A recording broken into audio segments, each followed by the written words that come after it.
शुरू करते हैं फिजिक्स की दूसरी क्लास। और जो पिछली क्लास में कुछ अनक्लियर था उसको हम थोड़ा और क्लियर कर देते हैं, जिसमें दो टॉपिक हैं हमारे।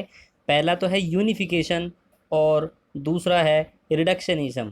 ठीक है, यूनिफिकेशन क्या होता है और रिडक्शनिज्म क्या होता है, इन दोनों को हम एक बार क्लियर करके देखना चाहते हैं और यही हमारा आज का टारगेट है। तो देखो, यूनिफिकेशन का मतलब होता है एकीकरण। अगर इसकी जानना चाहते हैं आप, तो हिंदी में इसका अर्थ होता है एकीकरण। और वहीं रिडक्शनिज्म शब्द का जो अर्थ होता है वो है न्यूनीकरण। न्यून का मतलब कम, न्यूनीकरण। ठीक है, ये दोनों करण के छोटे भाई नहीं है। ओके, इनका क्या अर्थ है वो समझते हैं। कहा कि unification is a act. Unification क्या है? एक एक्ट है ना, एक कार्य है। क्या है? Of unifying the different law valid for the different phenomena in a single theory and that explain all the different phenomena. एकीकरण का उद्देश्य होता है कि बहुत सारे अलग अलग परिघटनाओं को केवल एक ही सिद्धांत की सहायता से एक्सप्लेन कर देना, समझा देना। जबकि रिडक्शनिज्म है ना, न्यूनीकरण क्या है? इज एन एफर्ट, ये एक एफर्ट है। याद रखिए, यूनिफिकेशन क्या है? एक्ट है। कोई पूछेगा व्हाट इज यूनिफिकेशन, तो भैया आप कहोगे भैया एक तो ये तो एक एक्ट है। एक्ट का मतलब क्या होता है? एक्ट का मतलब एक ऐसा कार्य है ना जिसमें हम क्या करते हैं? यूनिफाई करते हैं। क्या करते हैं? यूनिफाई करते हैं द डिफरेंट लॉ, अलग अलग लॉ को, valid for the different phenomena, और जो बहुत सारे परिघटनाओं को समझाने के लिए आवश्यक है। जैसे कि अब हमारा जो सूरज है, सूरज के चारों तरफ अगर पृथ्वी घूम रही है, तो वो जो सूरज जो है, वो जो बल लगा रहा है, वो बल एक फोर्स है। उसी तरह जब आप किसी दरवाजे को अपनी तरफ धकेलते हैं, खींचते हैं, तो भी एक बल लग रहा होता है। ठीक है, जब घोड़ा किसी बुकी को खींचता है तो भी एक बल लग रहा होता है। तो इस प्रकार से जितने भी बल हैं, उन सभी बलों के लिए हम कोई नया सिद्धांत या नया फार्मूला ना देकर सिर्फ एक ही सूत्र से या फिर एक ही लॉ से काम चलाएं, तो वो हमारा एकीकरण कहलाता है। ठीक है, न्यूनीकरण का क्या है? The effort to solve the complex problem, है ना। न्यूनीकरण एक एफर्ट है, यूनिफिकेशन एक एक्ट था, रिडक्शनिज्म एक एफर्ट है। किस चीज़ का एफर्ट है? एफर्ट का मतलब प्रयास है ना। एफर्ट का मतलब तो प्रयास होता है। ओके, रिडक्शनिज्म एक एफर्ट, एक प्रयास है to solve a complex problem by breaking it into the simpler part. जब बड़ी से बड़ी जटिल और कठिन समस्या को आसान करने के लिए हम छोटे छोटे हिस्सों में उसे बांट लें, है ना। और it consider to be here by of the physics, और ये सिर्फ किस में होता है? फिजिक्स में ही होता है ना। यानी कि जो कठिन से कठिन समस्या है उसको छोटे से छोटे प्रॉब्लम में तोड़ देना। जैसे कि अगर मुझे वर्क के बारे में जानना था, तो वर्क के लिए मैंने कोई नया सूत्र नहीं रखा, मैंने उसको फोर्स, है ना, और डिस्टेंस, जो हम फोर्स के बारे में जो पहले जानते थे उसका सूत्र और डिस्टेंस का सूत्र रखा। और सूत्र रखने के बाद, ठीक है, मैंने अपने पुराने चीज़ों में उन्हें पूरी तरह कन्वर्ट कर दिया। आगे जब दूसरे चैप्टर में जाएंगे तब हम देखेंगे डायमेंशनल फार्मूला, उसमें हम पूरा यही करेंगे, रिडक्शनिज्म। हर चीज़ को छोटे से छोटा और एक मूलभूत हम कंपोनेंट में बदल देंगे, और वो क्या है हमारा? मास, है ना, लेंथ, मास और टाइम। इन तीन चीज़ में, यानी कि इसको फिर लिखेंगे MLT, इन तीन चीज़ में बदलेंगे। तो जो मैं आज आपको बात बता रहा हूँ वो इसीलिए बता रहा हूँ ताकि आप एकदम से सदमे में ना आए नई बातों को सुनकर। ठीक है, कल का जो टॉपिक था उसमें एक छोटा सा स्टेप मैंने छोड़ दिया था, वो था साइंटिफिक मेथड। तो कोई भी साइंटिफिक मेथड क्या है? एक अप्रोच है जो साइंटिस्ट या फिर साइंस की स्टडी करने वाले व्यक्ति द्वारा अपनाई जाती है, जिसमें वो किसी भी नेचुरल फिनोमिना को समझाने के लिए कोई एक नियम को एस्टेब्लाइज करता है, गवर्न करता है, यानी कि किसी भी नियम को देता है, किसी भी नियम की व्याख्या करता है। उसी नियम को, है ना, उसी फिनोमिना को साइंटिफिक मेथड कहते हैं। और कोई भी नियम, जैसे कि मैं अपने मन से एक नियम देना चाहता हूँ, है ना, जैसे कि भैया अब कैसा नियम? जैसे कि हमारी जो पृथ्वी थी वो गोल क्यों है? ठीक है, इसका मुझे नियम देना है। बहुत से व्यक्तियों ने पहले ही इसके बारे में नियम दे रखा है, पर मैंने जब कोई अलग से कोई परिघटना पढ़ी तो मैंने अपना अलग से नियम देने का प्रयास किया। ठीक है, मैं वास्तव में नियम नहीं दे रहा, पर मैं आपको एक बता रहा हूँ कि साइंटिफिक मेथड से कोई थ्योरी कैसे बनती है। तो साइंटिफिक मेथड से करना क्या होता है कि सबसे पहले मैंने क्या किया, बहुत सारे सिस्टमेटिक ऑब्जर्वेशन लेने पड़ेंगे मुझे। जब मैं बहुत सारे ऑब्जर्वेशन लूँगा तो ऑब्जर्वेशन के बाद मुझे क्वांटिटेटिव और क्वालिटेटिव, क्वालिटी का मतलब होता है मात्रात्मक और क्वांटिटेटिव का मतलब होता है गुणात्मक, मात्रात्मक और गुणात्मक उनकी रीजनिंग देखनी होगी। यानी कि गणितीय अलग अलग तरीके से उनके अलग अलग पक्षों को समझना होगा, उनके आकार, आमाप और उनकी सारी भौतिक चीज़ों को मुझे बारीकी से जानना होगा। उसके बाद मैथमेटिकल मॉडल, और फिर मैं गणित का एक सूत्र या फिर किसी भी सूत्र की सहायता से, गणितीय सूत्र की सहायता से उसके बारे में जो बात मैंने क्वांटिटी और क्वालिटी में कही थी उसकी व्याख्या करूँगा। व्याख्या करने के बाद एक नया फिनोमिना को प्रिडिक्ट करके उसका एक सजेशन, एक मॉडल तैयार करके रखूँगा। और मॉडल तैयार करने के बाद अगर मुझे उसमें कोई नज़र आई कमी तो मैं उससे थ्योरी को मॉडिफाई भी करूँगा यदि ज़रूरत पड़ी तो। ठीक है, और वो भी कब, जब मुझे फ्रेश एविडेंस मिले, है ना, कोई नए ठोस तथ्य मिले। तो आपको याद रखना है, जब भी कोई साइंटिफिक मेथड बनता है तो सबसे पहले क्या किया जाता है, उसमें सिस्टमेटिक ऑब्जर्वेशन की जाती है ना, ध्यान से। ऑब्जर्वेशन का मतलब होता है ऑब्जर्व करना, ध्यान से देखना, या फिर उसकी रीडिंग को नोट डाउन करना। देखो जी, ये वैसी ही है जैसे कि हम इंग्लिश में पढ़ते हैं ना, लुक और वॉच। लुक मतलब भी देखना और वॉच मतलब भी देखना, पर लुक का मतलब, ठीक है, और वॉच का मतलब होता है बिल्कुल ध्यान से देखना, और लुक का मतलब देख के निकल देना। ओके, तो दोनों में जो अंतर है ऐसा ही अंतर यहाँ पर भी है। सिस्टमेटिक ऑब्जर्वेशन के बाद आगे बढ़ते हैं हम क्वांटिटेटिव और क्वालिटेटिव रीजनिंग की। जब हमने ये देख लिया कि हाँ भाई ये पृथ्वी तो इस तरीके से इसलिए है गोल क्योंकि इसके चारों तरफ जो वेन्स है ना, वो वेन्स की जो चुंबकीय क्षेत्र है वो मिनिमम सरफेस एरिया इसको कवर करने के लिए कहते हैं, और कम से कम सरफेस एरिया जब भी कोई भी वस्तु को कवर करती है तो वो गोल हो जाती है, जैसे कि बारिश की बूंद। तो उसी तरीके से पृथ्वी भी हो जाती है।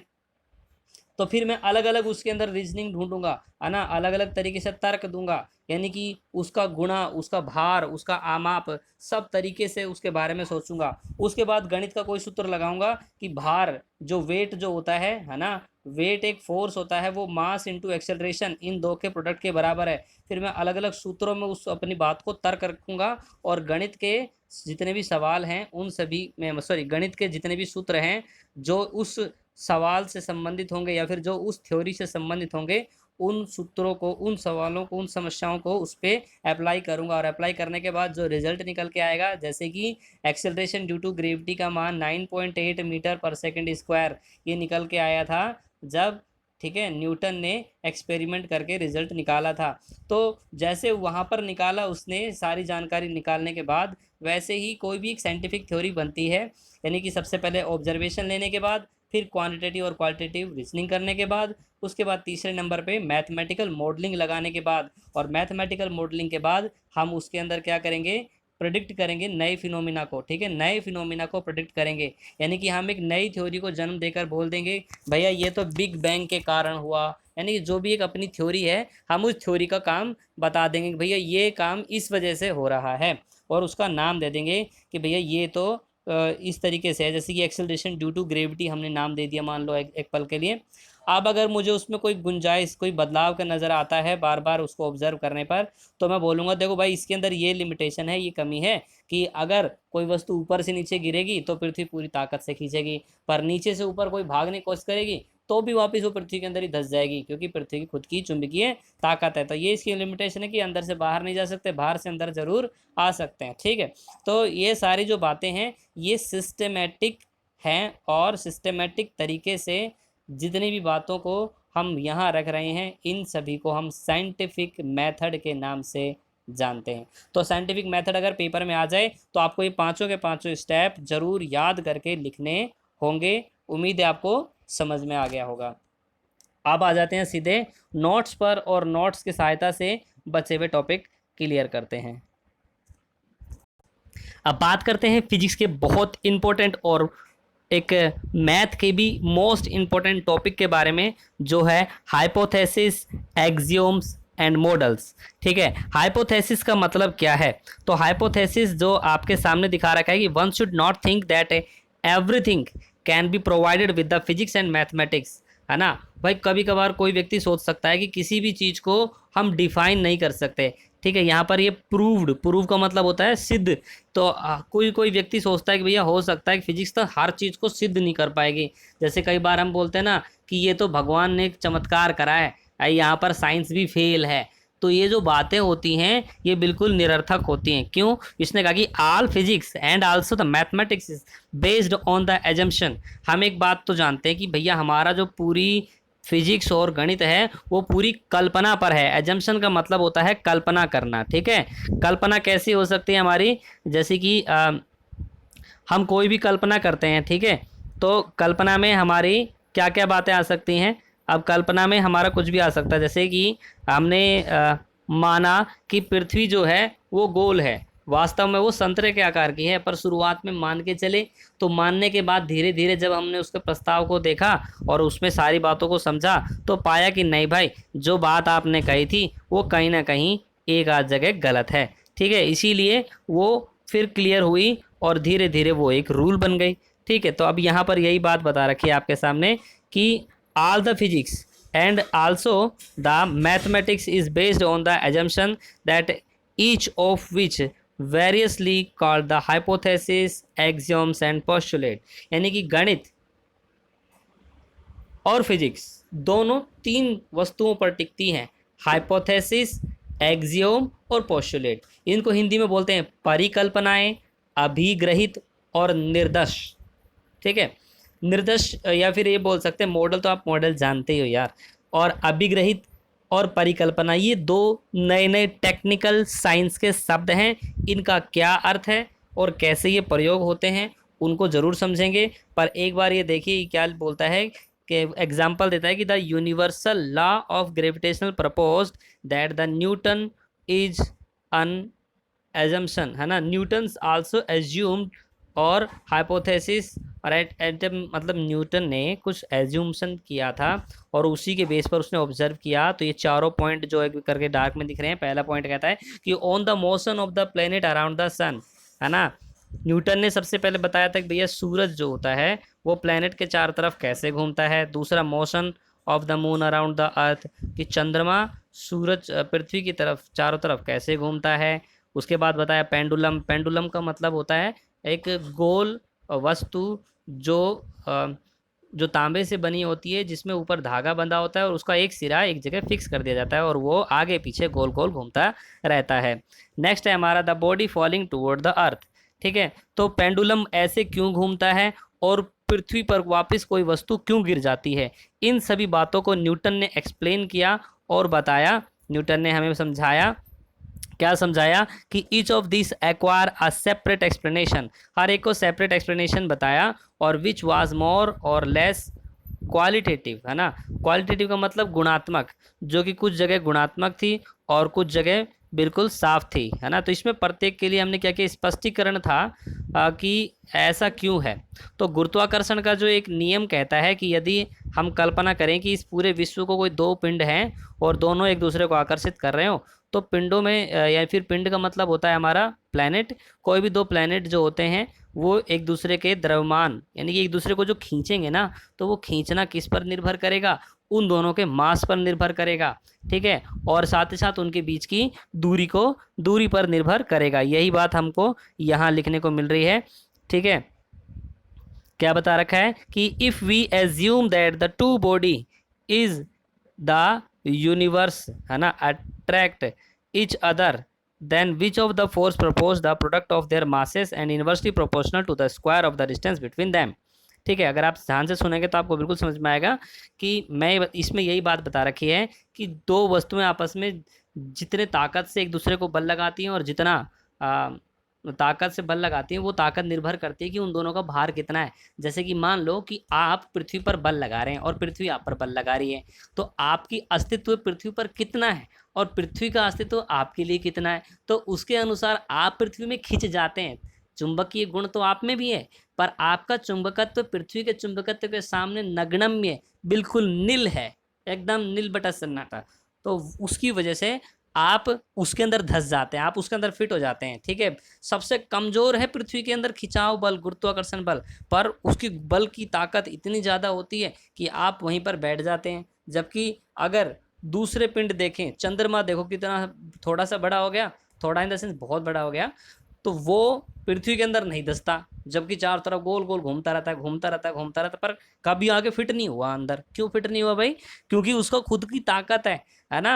वो चाहे मतलब थोड़ा कंपेरेबल तो हो, एक चींटी है और एक इंसान है तो कोई तुलना ही नहीं है। पर एक मान लो कि एक सांप है और एक इंसान है, तो थोड़ा बहुत तुलना हो सकती है कि इंसान सांप से डर सकता है और सांप इंसान से डर सकता है। वैसे ही बात यहाँ पर है, ठीक।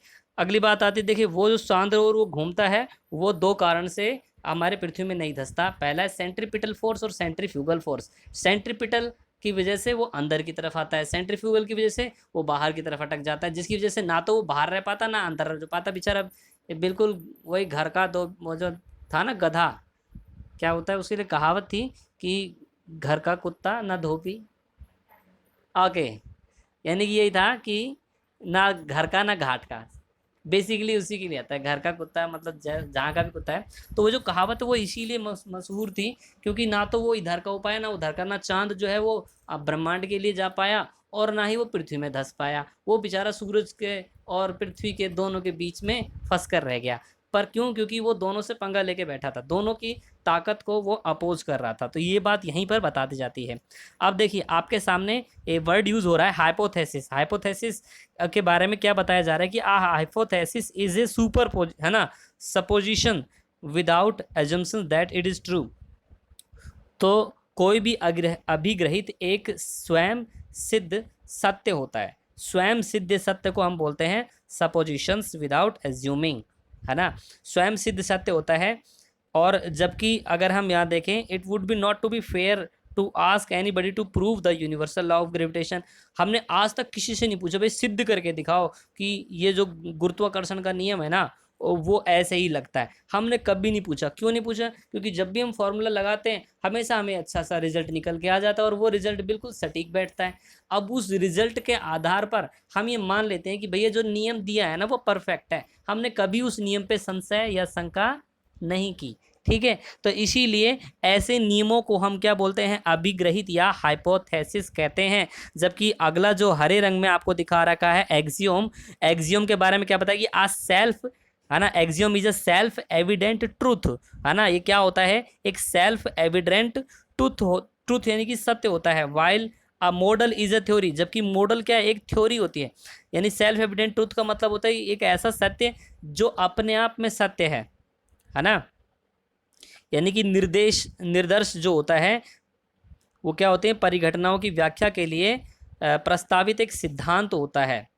परंतु इसको इस तरह इन शब्दों को अगर हम उपयोग भेद में देखें तो हमें इनको अर्थ को चेंज करने की जरूरत नहीं है। ये टेंशन लेने की बिल्कुल जरूरत नहीं कि एक्सियोम क्या है, हाइपोथेसिस क्या है और मॉडल्स क्या है। बस ये समझना है आपको कि इन तीनों का प्रयोग गणित में और फिजिक्स में दोनों के अंदर होता है। क्या समझाने के लिए होता है? यही बात की कल्पना करने के लिए। हम सारे काल्पनिक युग के बात बता रहे हैं कि हम अगर कल्पना नहीं करते, इंसान अगर कल्पना नहीं करता तो आज वो फ़ोन के अंदर नहीं लगा होता, ठीक है। तो कल्पना ही हमारा मूल आधार है। यदि काल्पनिक, इसीलिए क्रिएटिविटी सभी बच्चों से नीड की जाती है कि बच्चों के अंदर क्रिएटिविटी जरूर होनी चाहिए। क्रिएटिविटी ही कल्पनाशीलता को बढ़ावा देती है और कल्पनाशीलता नई नई बातों को जन्म देता है, ठीक।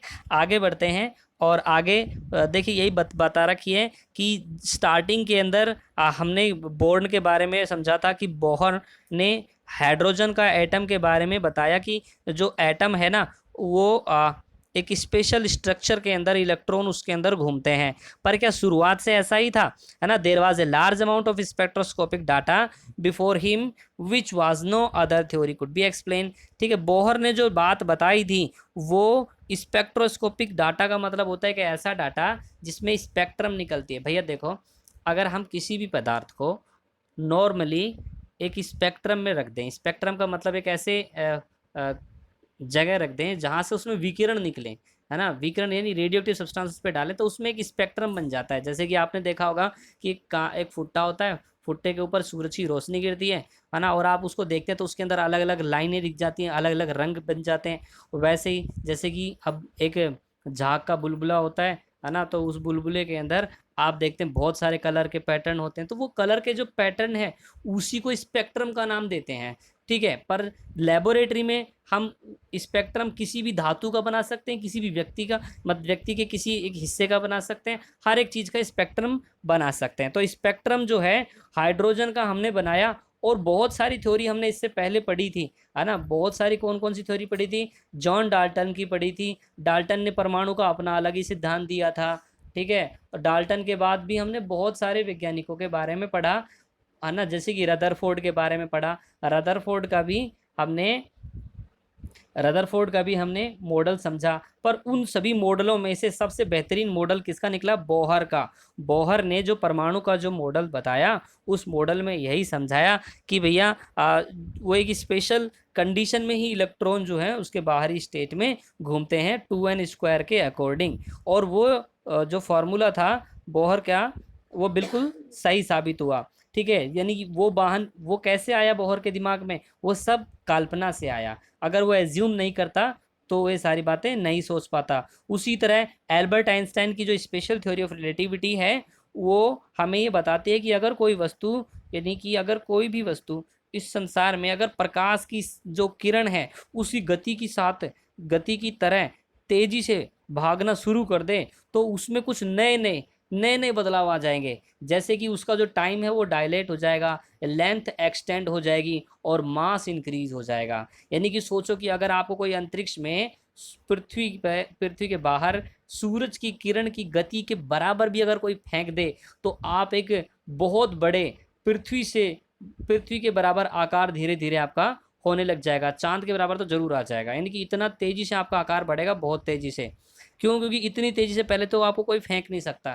ठीक है, जैसे कि हमारे फ़ोन के अंदर भी जो मैसेज हम सेंड करते हैं ना, वो भी वेलोसिटी ऑफ लाइट जितनी तेजी से नहीं जाता। पर अगर चला जाता है तो क्या होता है कि हमारे टाइप करने से पहले ही वो सामने वाले को मैसेज मिल जाएगा। ठीक है, पर ऐसा होता नहीं है। इसीलिए सूरज की गति इस संसार के अंदर, सूरज के किरण की गति, प्रकाश की जो लाइट की जो गति है, इस संसार में सबसे तेज गति है। आगे बढ़ते हैं और एक एक करके इंटरेस्टिंग क्वेश्चन करते हैं। पहला क्वेश्चन एनसीईआरटी का कहता है कि some of the most proudful statement on the nature, है ना, of the scientist have to come from the Albert Einstein. Albert Einstein ने नेचर के प्रति एक बहुत ही अच्छा और बेहतरीन वाक्य कहा। क्या कहा? On the greatest scientist of the all time. और उन सभी समय में, वैज्ञानिकों के समय में, ये सबसे प्रचलित और चित्त प्रचलित बात इन एल्बर्ट आइंस्टाइन ने कही। वो क्या कही? उन्होंने कहा कि what do you think Albert Einstein when he said, वो तो आप क्या समझते हैं कि जब एल्बर्ट आइंस्टाइन ये कहता है कि the most incomprehensible thing about the world is that the comprehensible, है ना। तो एल्बर्ट आइंस्टाइन कहता है कि इस संसार का जो सबसे, ठीक है, इस संसार का संसार के बारे में सबसे अधिक अवबोधगम्य विषय, अवबोधगम्य का मतलब इनकम्पेरिहेंसिबल, यानी कि अज्ञात जिसे बोलते हैं, है ना, कि अज्ञात चीज क्या है? कि द वर्ल्ड इज कंपेरिहेंसिबल, कि हम जो भी कुछ देख रहे हैं वही सत्य है ना, यानी कि वो बोधगम्य है, जिसको हम जान सकते हैं। ऐसा कोई भी सच इस संसार का नहीं है जिसे हम नहीं जान सकते। तो एल्बर्ट आइंस्टाइन साफ साफ हमें जो बात कहना चाहता है उसको एविडेंस अब हम आंसर में देते हैं। क्वेश्चन कहता है कि ऐसा क्यों कहा उन्होंने, तो ये बात कहते हैं the physical world is highly complex. जो संसार जो है ना हमारा, बहुत कॉम्प्लेक्स है, जटिल है। अब वो कैसे जटिल है? कहता है कि it has the vast order of magnitude in respect of the mass, length and time, है ना। यानी कि हम अलग अलग प्रकार के बहुत छोटा मास भी देखते हैं, बहुत बड़े से बड़ा मास भी देखते हैं, बहुत छोटी से छोटी लेंथ भी देखते हैं, बहुत बड़ी से बड़ी लेंथ भी देखते हैं, बहुत छोटा टाइम को नाप सकते हैं, बहुत बड़े से बड़े टाइम को भी हम कैलकुलेट कर सकते हैं, देख सकते हैं, ऑब्जर्व कर सकते हैं। तो फिजिक्स की सहायता से हम वो काम कर सकते हैं जो हम पहले सोच भी नहीं सकते थे। इट है ना। और नेक्स्ट क्या कहता है कि even then all the physical phenomena can be explain in the term of few basic physical principle of physics, है ना। और साथ ही साथ हम कुछ छोटे छोटे प्रिंसिपल की सहायता से एक बड़े से बड़े परिघटना को जो इस संसार में परिघटित हो रही है उसको एक्सप्लेन कर देते हैं, चाहे वो कोरोना वायरस की ही थ्योरी हो और या फिर चाहे बिग बैंग थ्योरी हो, चाहे कोई सुनामी हो, चाहे कोई भूकंप हो। तो इन सारी बातों को हम एक बार में समझा सकते हैं छोटे छोटे प्रिंसिपल फिजिक्स की सहायता से। It is possible to comprehensive natures in the terms of the few basic law in spite of its vast complex, है ना। यानी कि हम अब बहुत बड़े क्या करते हैं कि it is possible to be comprehend nature in the term of few basic law, यानी कि हम पृथ्वी के ऊपर या फिर इस संसार में जितनी भी परिघटनाएं हैं उन सभी को कुछ छोटे छोटे लॉ के द्वारा पूरी तरह समझा सकते हैं। इसीलिए एल्बर्ट आइंस्टाइन कह के चले गए कि इस संसार का सबसे बड़ा राज यही है कि इस संसार में कोई राज नहीं है, हर एक बात बिल्कुल स्पष्ट है। ठीक है, अगला क्वेश्चन कहता है कि every great physical theory start as a heresy and and at as a dogma. ठीक है, इस संसार की जितनी भी थ्योरियां जो भी वैज्ञानिकों ने दी, प्रत्येक महान वैज्ञानिकों ने दी, वो प्रारंभ में तो धर्म सिद्धांत के रूप में दी, है ना। यानी कि प्रत्येक महान थ्योरी सिद्धांत अपर सिद्धांत थी, अब सिद्धांत थी, और बाद में वो मूल सिद्धांत बन गई। यानी स्टार्टिंग में वो सिर्फ कल्पना थी और बाद में वो वास्तविकता बन गई। तो ऐसा कैसे हुआ? Give some explanation history of the science and valid to the insist remark, और इस बात को आप पुष्टि करके बताओ। तो हमारे आंसर में हमने क्या लिख रखा है कि an opinion against the conventional belief is a heresy, है ना। यानी कि हम जो भी मान्यता रखते हैं, जैसे कि हम किसी भी चीज़ को मान लेते हैं ना कि हाँ अगर इस बाबा के हम ये बोतल चढ़ा देंगे तो हमारा कान का जो दर्द है वो ठीक हो जाएगा। ठीक है, तो ये हमारी क्या थी? मान्यता थी।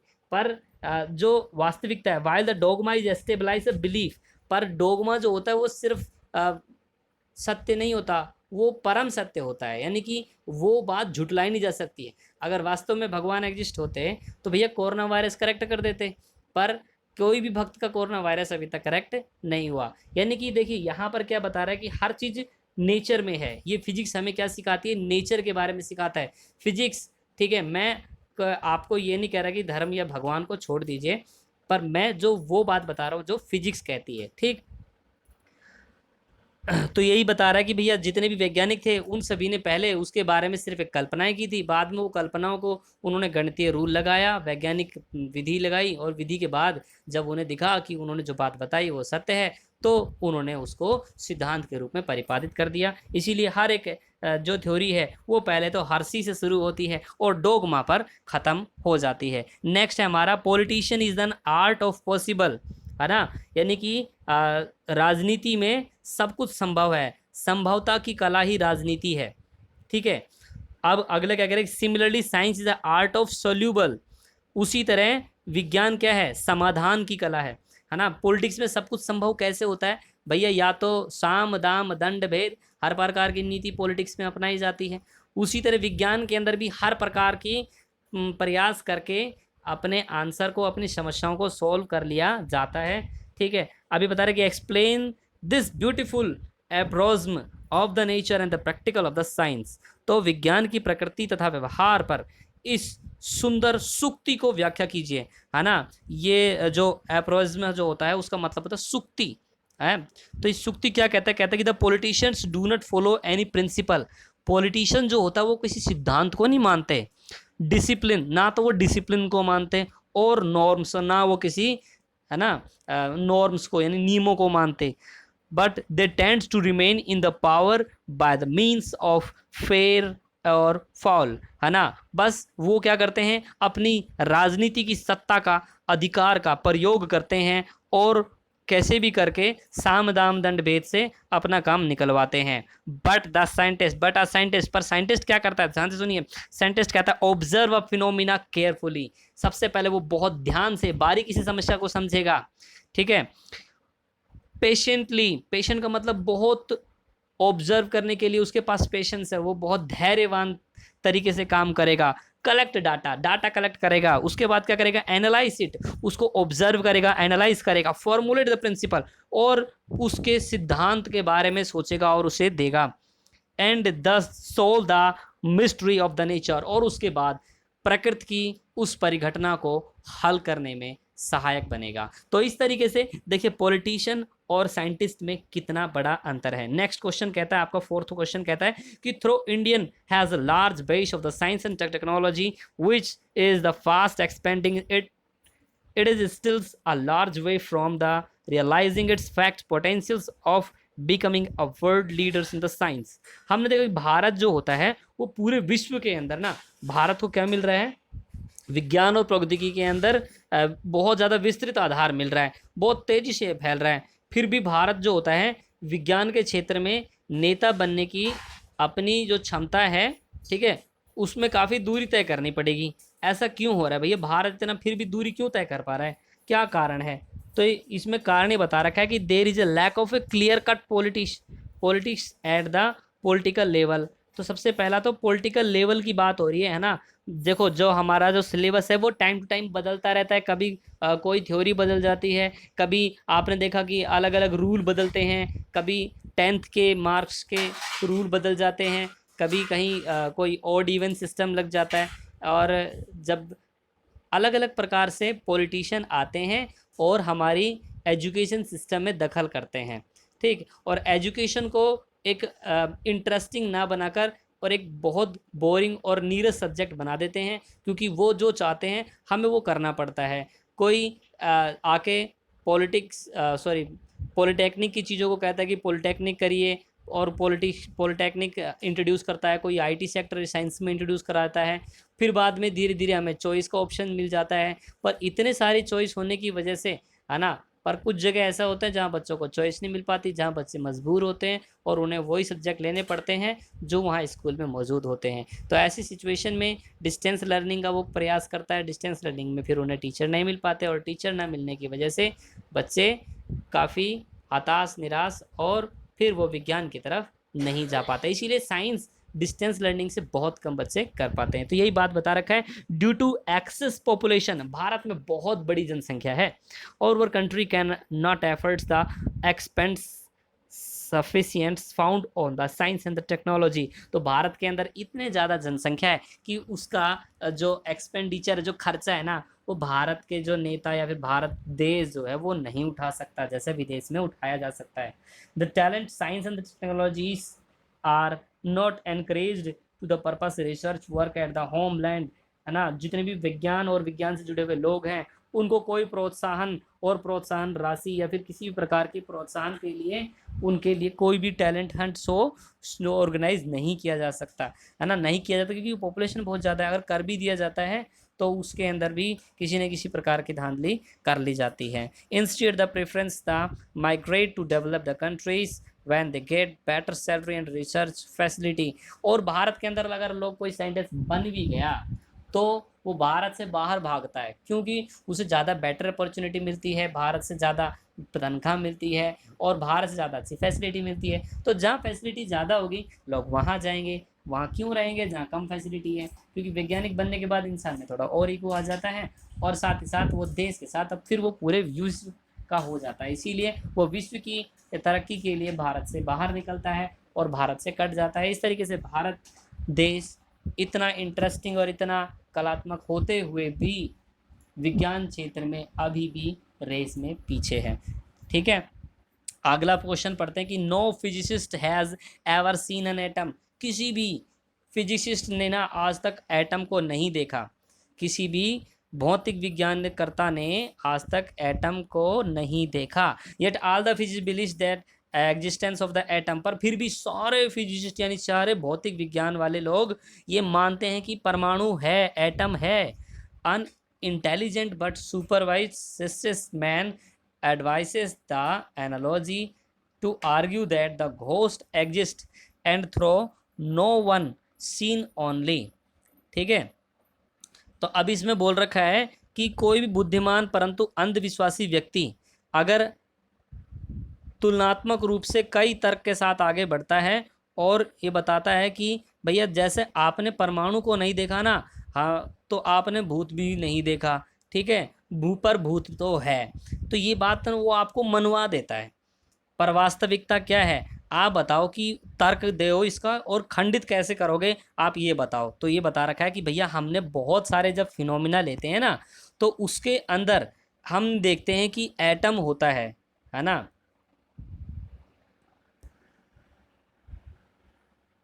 यहाँ पर ये एटम है on the time man phenomena which are based on the atom of based on the nature of the existence of the atom, ये नेचर है। ओके, इसे मैं करेक्ट कर दूंगा।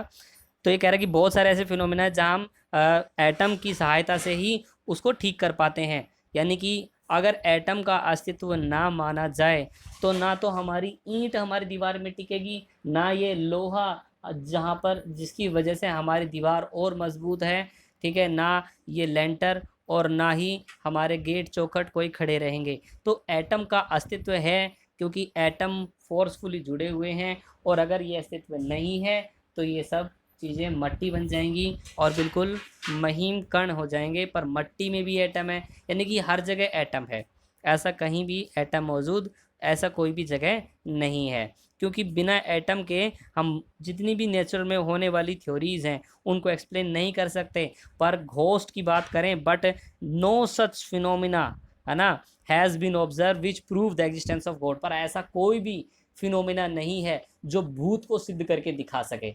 है कोई तो करके दिखाए, ठीक है। इसीलिए भूत नहीं होता पर परमाणु होता है। ओके, क्यों अब इसका एक्सप्लेनेशन देने लग जाएंगे तो कई दिन लग जाएंगे। छठा क्वेश्चन कहता है the cell of the crab found around the particular coast location the Japan sea most of the resembles legend's face of a shumrai, है ना। जापान में एक विशेष समुद्र तटीय क्षेत्र में पाए जाने वाला एक केकड़े का जो कवच होता है ना, वो अधिकांश समुद्र के चेहरे से मिलता है, अनुचित मतलब अनुसूत चेहरों से मिलता है, एकदम फेस मैच खा जाता है। किसका? जापान में पाए जाने वाले केकड़े के कवच का और वहाँ पर अधिकांश जो लोग रहते हैं उनका। तो भैया इनसे आप कौन से वैज्ञानिक स्पष्टीकरण के बारे में आप कह सकते हैं? पहला इसने बोला, ऑप्शन दिया कि कई शताब्दी पहले, है ना, भयानक समुद्र की परिघटना हुई जिसमें बहुत सारे पानी में डूब गए और उसकी बहादुरी के लिए श्रद्धांजलि के रूप में प्रकृति ने इस तरीके का चेहरा केकड़े के कवच के रूप में लगा दिया। तो क्या ये बात सही है ताकि वो लोग अमर बने रहें? ठीक है। दूसरा ऑप्शन देता है, कहता है कि समुद्री जो दुर्घटनाएं थी, है ना, after the sea tragedy fisherman in that area in a ghosters of the ours to their dead hero, है ना, समुद्री परिघटना के पश्चात मछुआरों के जो मरे हुए जो नेता थे उनके सम्मान में सद्भावना को प्रदर्शन करने के लिए हर एक केकड़े ने अपने कवच के ऊपर संयोगवश समुद्र में पाई जाने वाली है ना जो मिलती जुलती प्रतीक थी उसको लगा लिया। परिणाम स्वरूप केकड़ों के कवच में इस प्रकार का विशेष आकृतियां पाई जाती हैं। ठीक है। पर अब इसमें क्या बताया कि समुद्री दुर्घटना के पश्चात जो मछुआरे थे अपने मृतक नेता के सम्मान में उन्होंने क्या किया कि केकड़ों के कवच को अपनी आकृति संयोगवश उस आकृति से मिला दिया जो समुराई में था, है ना, और मिलाने के बाद वापस उसमें फेंक दिया। मतलब क्या किया, लिया, मोहर लगा के फेंक दिया भाई। ओके। तो और उसके बाद उन्हें लगा कि भैया ये हमेशा जिंदा रहेंगे। अब क्या हुआ कि वो आकृति जैसे ही उन बच्चों में आई तो वो बच्चों के अंदर भी वो आकृति बार बार आने लगी, और हर बार वो क्या हुआ, छोटे छोटे बच्चे जितने भी पैदा होते गए तो केकड़ों के शरीर पीठ पर उस व्यक्ति का जो मछुआरा था उसका चेहरे का निशान आता रहा। ठीक है। अब तीसरा ऑप्शन इसमें दे रखा है, सॉरी दो ही ऑप्शन दे रखे हैं। तो ये आप बताओ कौन सा बेटर है? तो मैंने आंसर बोलते भाई बी। क्यों? क्योंकि साइंटिस्ट यही मानते हैं और साइंटिफिक एक्सप्लेनेशन के आधार पर ये बात बिल्कुल सटीक बैठती है ना। क्योंकि हमने देखा कि भैया जो अनुवांशिकता है उसमें ऐसा हो सकता है कि अगर किसी शरीर के एक हिस्से के अंदर कोई बदलाव आए तो वो अगली संतति के अंदर लगातार वैसा ही बना रहता है, जैसे कि हमारे अपेंडिक्स हो गया और सारी बातें। अब अगली बातें और बातें हम अगली क्लास में करेंगे। धन्यवाद।